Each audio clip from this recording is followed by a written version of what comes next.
Petruk. Matur sembah nuwun Mas Bayu. Alhamdulillah. Rezeki anak soleh. Soleh apa ora tau salah. Salam.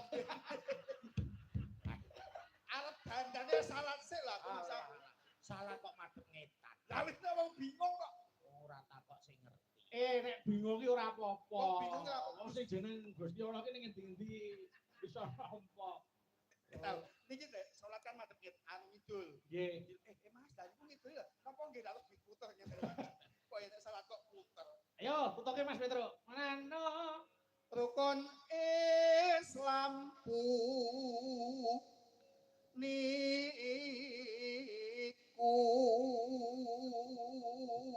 Hop, Agong, ayo. Sahadate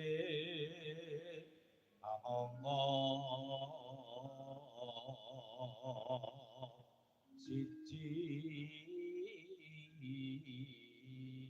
Iki wong kewirangan. Kewirangan piye? Ten transit kan do jambatan ning jopo ngempel. Nggih. Nah, kita gawe sakit njujuk kopi apa susu Rasa jahe. pakai ngisi-ngisi. Terus kopi mon, kopi pinten Mas gansal. nggih. Lambar Digaweke digaweke dikira panitia, lambar digaweke bayar selawe. selawe. Aja ngomong gitu.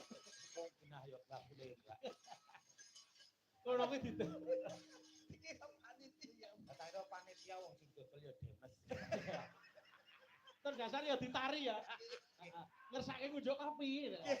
Lek njaluk dikayang kae pinten? Gansal. 5 nggih. Bareng anu Selangkung. ya wis ora apa-apa kuwi jenenge amal. Nek ikhlas bakal entuk ijol sing luwih oke. Entuk ijol kopi. Ayo. Ayo. Kang angka loro nyai. Apal meneh pentingane Mbah Jum lho. Mbah Jum sapa? Aris Mbak Jum. Aris. Netrane. Ayo. Leh, iki lho aku dipisu-pisui Aris. Matane. Ayo Mas. Ayo. Kang angka loro salat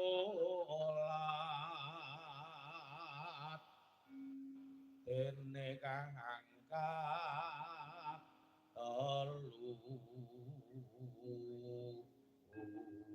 Saking Mbah No Kulit Petungrejo Nguntara Nadi. Lho, aboe. Nyuwun gending setunggal limbangana katresnanku kaping kalih pepeling, kaping 3 apa kuwi kangening ati. Kagem ingkang kagungan dalem, kagem Mbak Cangik, Mas Saipul tuwin penonton sedaya wonten wajibipun Rp100.000 Gong. Nggih.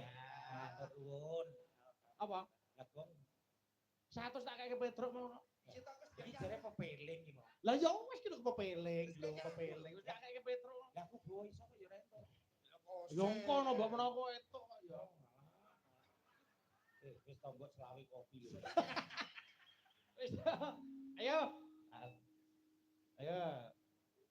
Ramadan nindakno poso. Bener. Teno. Bareng sedelok Karang Taruna dugi nari boten sampawet dikira bagus. Padahal Karang Taruna. Lah iya wis ben. Akhirnya diteri rong-rong niku kopi kaget. Aku yo kaget kok Karang Taruna niku tuwa-tuwa. Wis inoman kok. Ayo.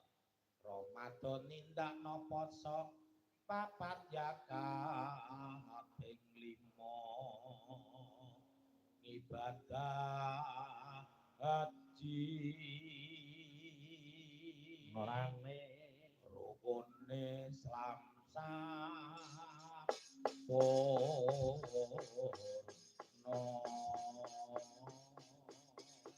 Buka celuk monggo digarap langgam sing Mbak Suci monggo ketarengo miwiti buka celuk monggo iya Mbak yen wandine tansah dieling wis wandine padha nindak